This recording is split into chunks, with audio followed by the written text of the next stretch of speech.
Hi guys, and welcome back to Malt Box, the non-chill filtered whiskey blog. I'm Andy and I'm back here today with another whiskey review. Now the whiskey that I'm going to be reviewing today is a limited edition release. I'm not going to lie to you, it's not going to be something that everyone's going to be able to try. It's limited to around 2,000 bottles from memory, but I just wanted to sort of show you that these sorts of bottles are opened by some people. It is a release by online and in-person whiskey retailing behemoth of the Whisky Exchange, one of the oldest names in online whiskey retail, and certainly the shops date back many years. Now, every year there is a chaotic time that is, for some reason, made it over here in the UK. It was a very American thing. Black Friday. Now, Black Friday, some of you will already know, is just people stamping on each other to get their hands on TVs that are going to be out of date the following week.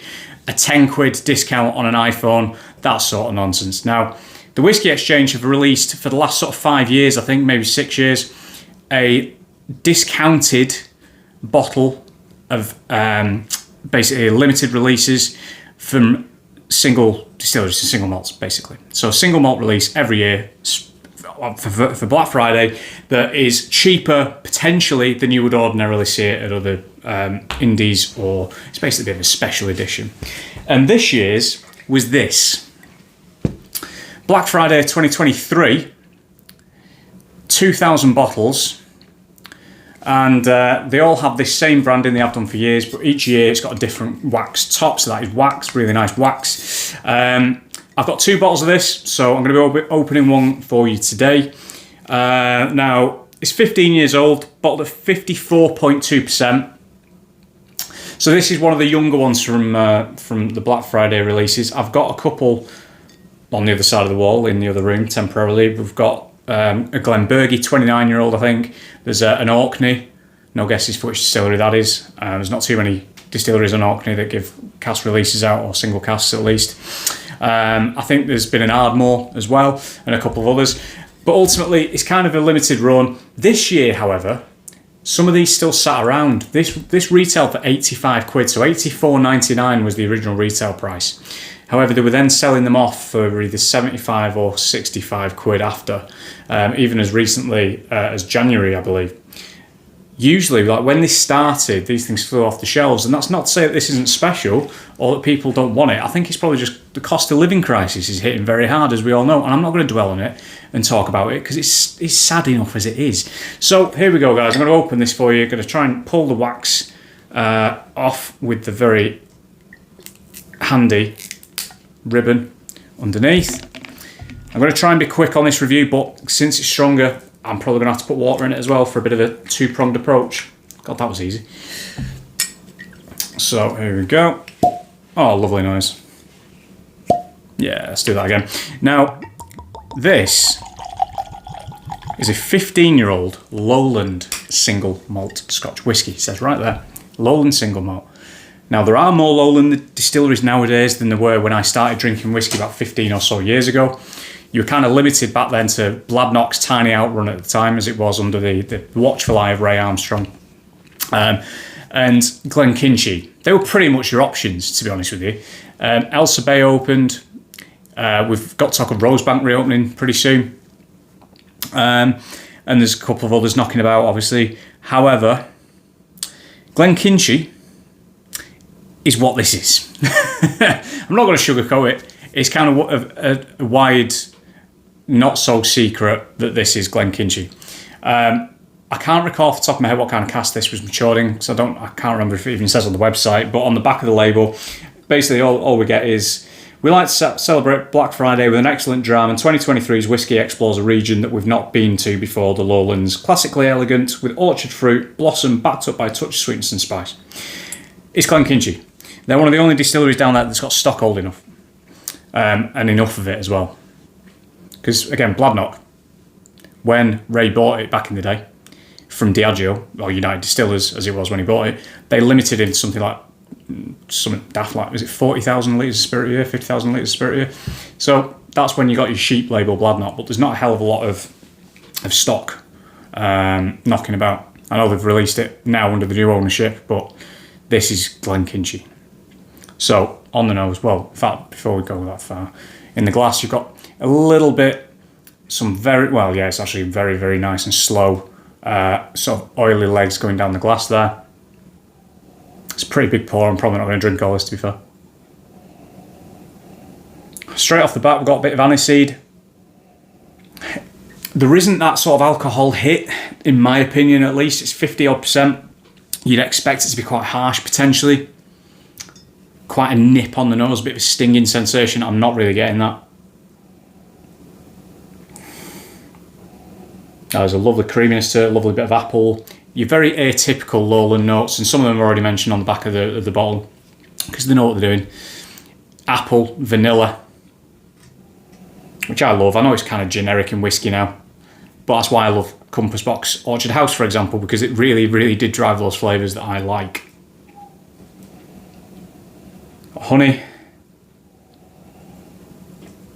tiny bit of cinnamon.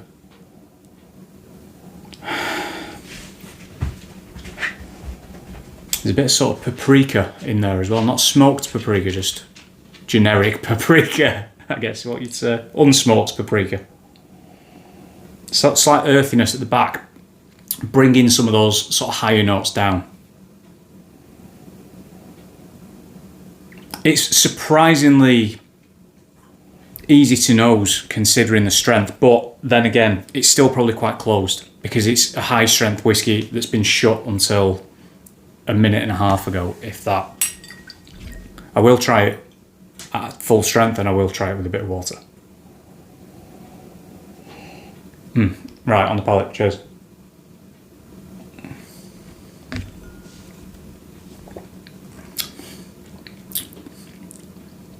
Oh, right. Firstly, great texture. This is, I've got to be honest, this is delicious. It's fantastic.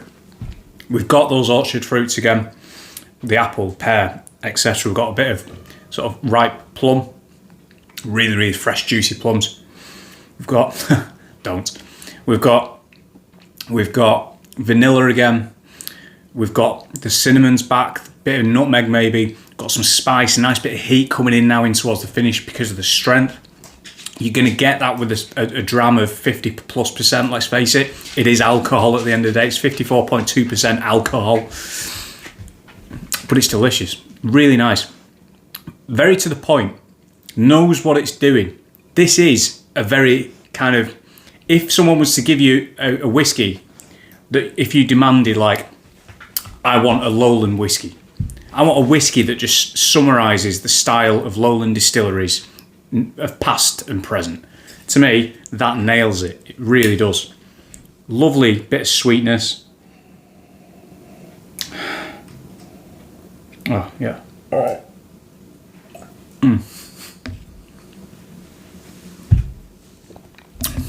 And again, that texture is just perfect. Not too thick, not too thin. Second time around, getting this lovely, lovely tingling sensation on the tip of my tongue. But that's off, kind of backed up by, again, that cinnamon.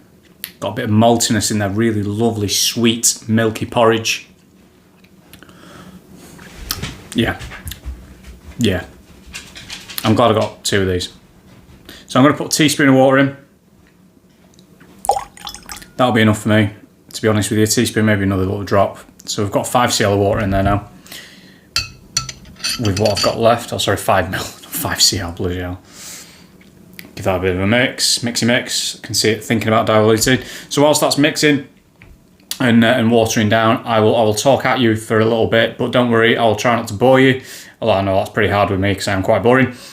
Thanks for watching again, guys. Really do appreciate it. I hope you enjoyed the previous video, which is a look through some of my auction purchases. I opened a couple of them the other day. So I opened the House of Lords, which, do you know what? It was all right, but it pretty quickly got mixed into other things, to be honest. It was very non-distinct, but it had a lovely kind of old school profile about it, which was a bit chunky. And it had, again, really good texture, really good oily mouthfeel. And the other one that I opened was what was it they opened? Oh, the Highland Park, the Whisky Connoisseur Highland Park. Not bad. It's very reminiscent of the 12-year-old, but it has a lot more pepper to it. It's got a lot more sort of like toffee sweetness to it, so I'm quite interested to see how that develops once it's had a bit of time to open. And going back to these releases, I mean, the Whisky Exchange are a fantastic online retailer. Obviously, this is not sponsored by the Whisky Exchange. I paid for all these bottles that I reviewed, generally speaking, and if not, I will tell you.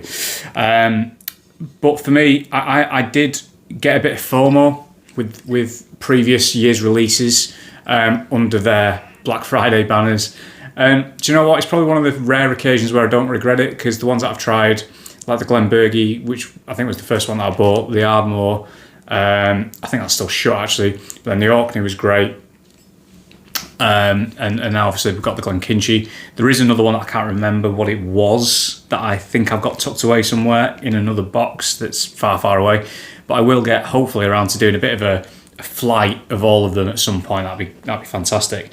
And when I say, you know, the special releases or a limited edition, how often, not only in terms of like number of bottles, 2,000 bottles is a bit of a random even number, let's face it, but how often do you see independently bottled Glenkinchie? It's not too often, as far as we're aware, at least, but it's pretty cool. I like that, and it's a good age, 15 years old, a very, very good age for a lowland whiskey, because I find that a lot of them with that style comes into their own. And to be honest with you, I mean, I can't bulk in the current market at certainly the revised price these were going at, the lower, maybe 70 quid or whatever it was that I said. 85, was it a bit high? Yeah, probably, to be honest with you. But again, it's quite unusual to see this in this guise, at least at this strength, and having it being a bit of an open secret as to what it is. And, you know, I mean, I think the ones in the past, whilst, yeah, the oldest one's the Glenbergie, which was phenomenal, the other ones have also been quite niche in the sense of, you know, you've probably got a Highland Park in there, let's face it. You've got an Ardmore, which Ardmore quite rightly is now getting a lot of acclaim from certainly the whiskey community as a great distillery in its own right, and it should do. It's only in recent years that's kind of happened. It's a fantastic distillery, it really, really is. Really perfect, almost, example of Highland peated style, in my humble opinion. So I don't regret buying two of these, to be honest with you.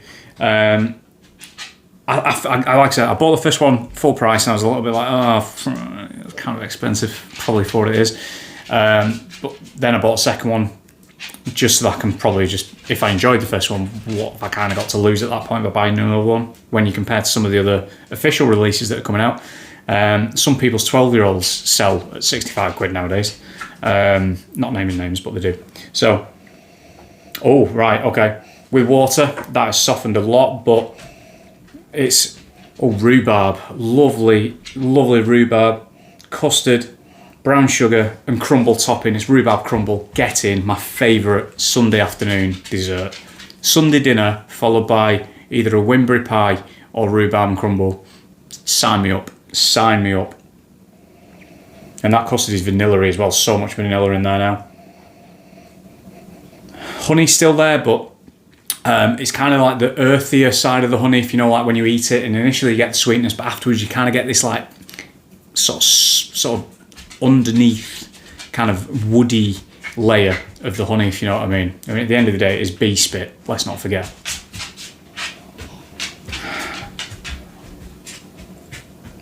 There is something quite waxy about it as well, a bit like sort of Klein-Liege-esque, which is quite interesting. It's not something you find every day. Hey buddy, you coming back for another video. Harris is back for a second stint on Maltbox, aren't you, sunshine? You did very, very well last time on the auction video, stealing all the auction labels off all the bottles of whiskey, didn't you? Yeah? Yeah, well, you've got nothing to steal this time, mate. Ha ha ha. Ha ha. No, you're too young to drink. Too young. Obviously, Andy's a dog, just to caveat any vets watching in horror or dog lovers in horror. I don't actually feed my dogs alcohol. And he's gone.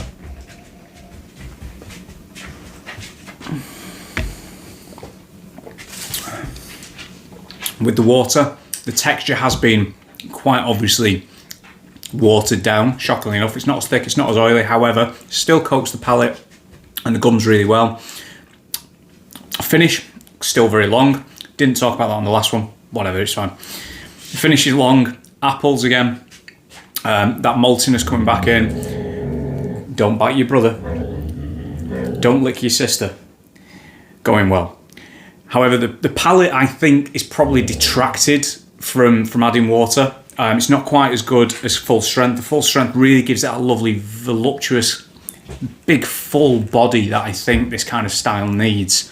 And there wasn't really any fallout from the high alcohol content. You're not really losing anything, to be honest, by keeping it at full strength. It's very easy to drink at full strength. However, on the palate, it does retain a lot of the same qualities as full strength. The one thing I will say is it's more in line with the nose on this occasion, in the sense that I'm getting a tanginess to it. And again, that could be that rhubarb that I mentioned before. The vanilla's back. There's like a gingeriness to it as well. A little bit of kind of like a strawberry cream element, strawberry cream sweets. Yeah, it's still nice. It's still very nice. However, for me, I'd go for full strength on this one every time. And well worth the money. Really, really recommend it if you can still get it. If you've got one, bloody open it. This is what these things are for. Winds me up. As you can tell, I've always moaned about people snapping whiskies up and then putting them on a shelf and being like, oh, I'm going to flip that, I'm going to sell that. Right, fine, that's your prerogative. Okay, everyone spend the money how they want. But these things are priced for people to drink. These are priced for people to get access to things that are pretty unique and wouldn't ordinarily get access to. I don't necessarily agree with the concept of Black Friday, because I think it's just another showing of mass commercialism. However, if you can get this, don't stop growling at him. He's only licking you. Sorry, guys. The problem, I think, basically, long and short of it, ignoring the dogs. Long and short of it is, all right, Spud, it's all right. Don't worry. Yeah, there we go. Long and short of it, if you can get hold of it, try it. You won't regret it. It's very tasty. It's a very, very lovely example of the lowland style, and a belting Glenkinchie. 10 times better than the 12-year-old. Thanks for watching. See you soon.